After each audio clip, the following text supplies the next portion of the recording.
July 4. July 4. Okay. So, top-down analysis muna tayo, no? From monthly. So, establish naman na yung ating support and resistance. So, ayan. Ilang beses na natin. Lakihan lang natin.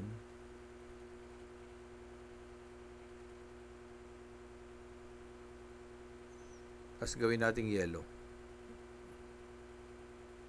Ayan. Then, right-click uli. Properties pa din. Lalagay ko lang is sige, okay na yan. Pag nilagay mo kasi draw object as the background, mawawala yung, di ba, may price.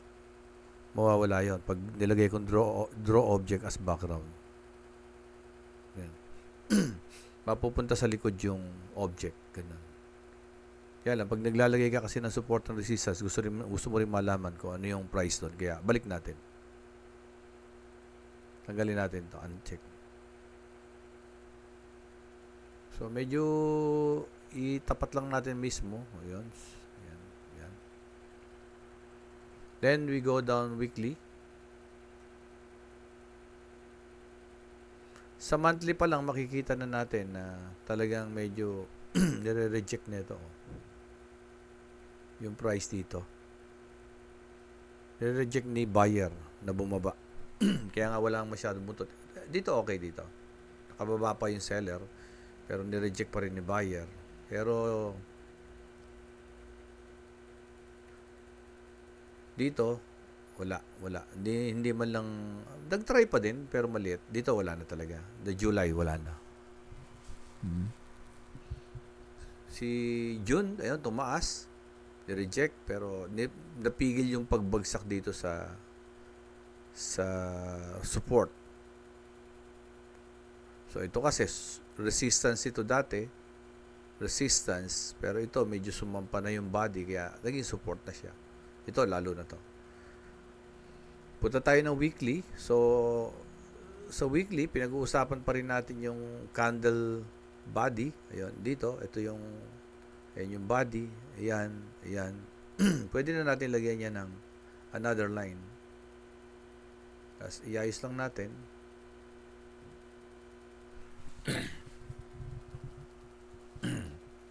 So, again, dito, makikita mo, ito, hindi na halos bumabagsak to dito, no? Dito, ayan, ayan. Pinipigil na itong area na to. So, this area is a support. Ito naman, so, support yan, yan. Pwede mong lagyan ng line yan. Yan.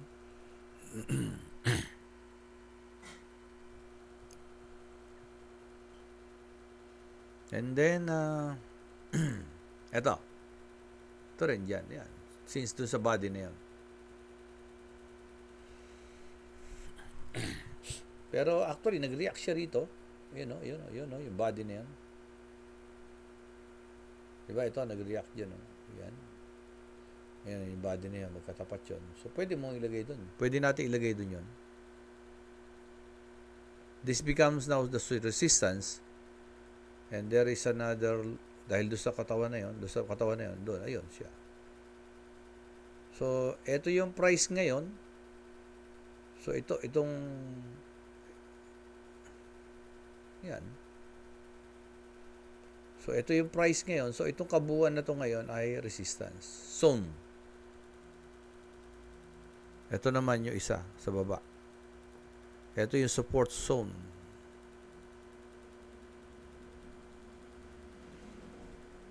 Pag dumarating sa mga zone na yan, ito yung tinatawag nating, di ba? Dito gusto ng buyer to kasi mura dito. Ito yung tinatawag na buyer zone. Ito naman yung seller zone. Pag sa taas kasi gusto magbenta kasi mahal. Pag sa baba gusto bumili kasi mura. So, yung gitna na line, para maging kakaiba, pwede natin gawing ibang kulay. Or wag na natin gawin ibang kulay, gawin na lang natin na yellow pa din pero dotted na. Para may idea tayo na pwede naman ito, pwede rin to. Ayan, para may idea tayo na yung nasa gitna is Yan. A resistance from this zone. Then, baba tayo ng daily. Yan. Dito pa lang sa daily, pwede na kayong maglagay ng trend line. Ayan.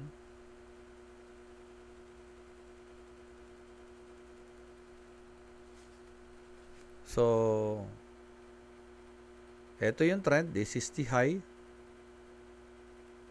This is the lower high. Actually, lower high din to. Hindi nga lang masyadong nakadikit. And then, this is a lower high. This is also another lower high. Kaya nga, yung trend minsan hindi naman ganun ka-accurate. Kaya lang, yung trend kasi pwede mong i-reference ito. Yan, yung dalawang swing high na yan. Nag-swing high. Nag-swing high. Or, pwede rin ito. Yan. Dito. Pag dyan yan, ito ngayon ay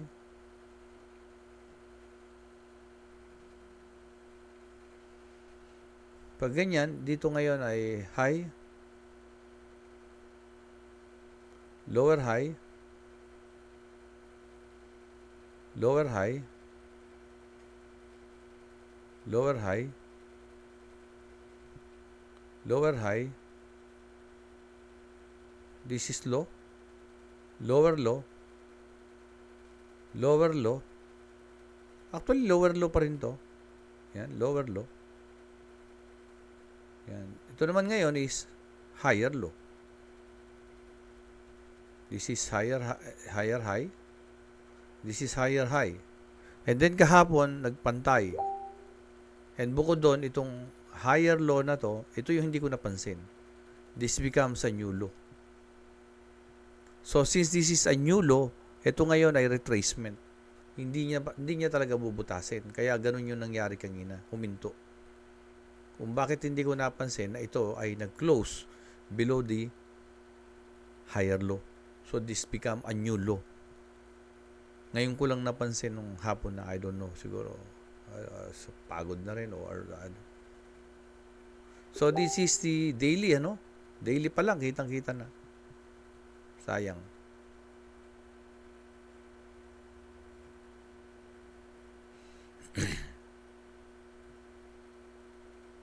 Kaya pala nag-sell si coach dito. Punta tayo ng 4 hours. 4 hours. Yan. So, sige, gamit tayo ng trend line. Using the trend line, di ba, yan yung ikinuha ni coach kanina, di ba? Actually, yung binigay ni coach kanina is dito siya. Doon, sa taas. Tapos, dito, ayan. In-extend niya.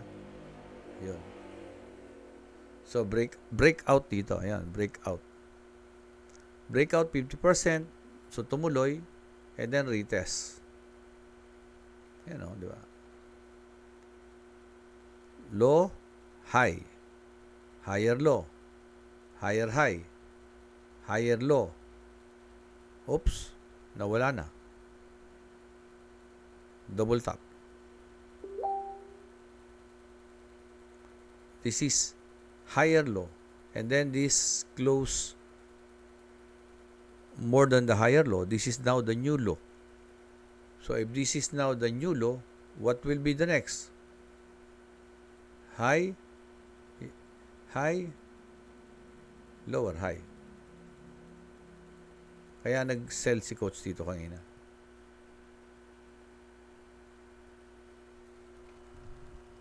So, pag tinignan mo yan sa lower time frame ng 1 hour, di ba nag-sell si coach yan kanina? So, may nagtatanong sa inyo, bakit siya nag-sell? Which is tama. Tamang mag-sell. Yun nga yung sinasabi ko. Iba talaga mag-analyze si coach natin. So, ayan na siya. High. Low. Lower, higher low. Low. High. Higher high. Higher low. So, this is, sabihin na natin higher high. Sige, higher high.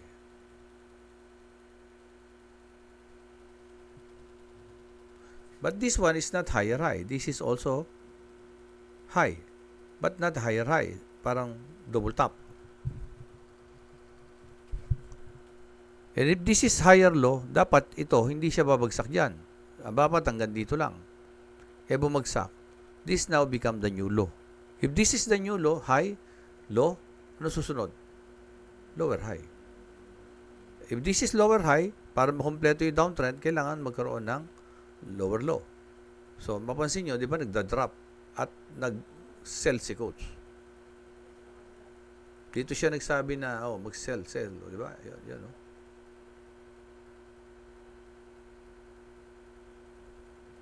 Di ba, nilagyan nyo pa ng trend line dito?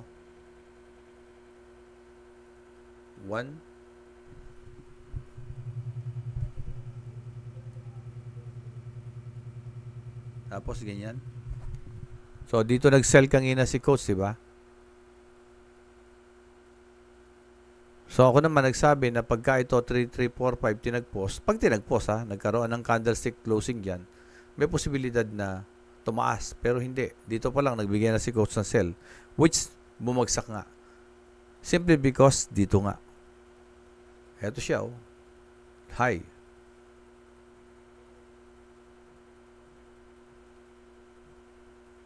Nasa 1 hour tayo.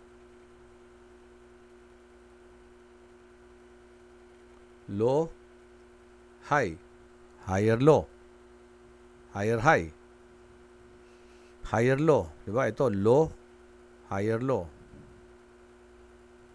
higher low, high, higher high.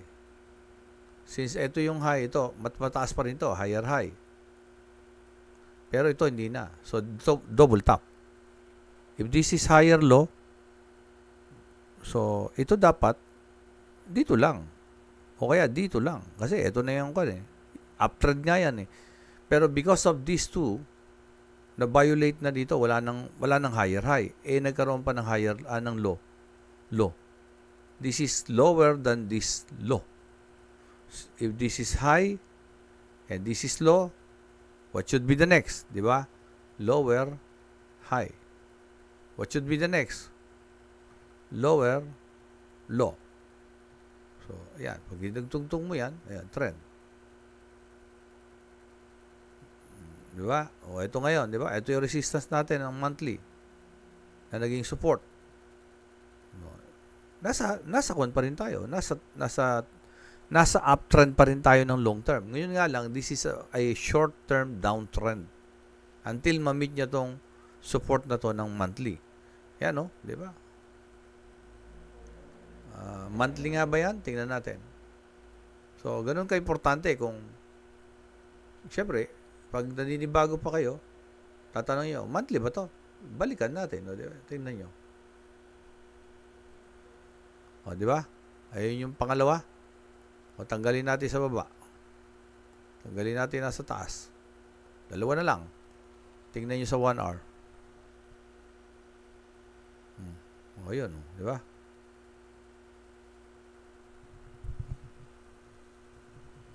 So, ibig sabihin,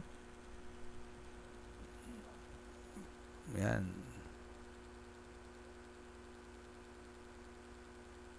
Yan. Magdadrop ito. Diba? Ayan. This is higher low, and this is now the new low. So, if this is high, and this is the new low, this is lower high. So, anong tendency? Diba? Babagsak. Bagsak yan. Ayan 1. Hanggang ma-meet niya to. Bakit? Tingnan nyo to. Di ba ayun yung pinanggalingan? Consolidation.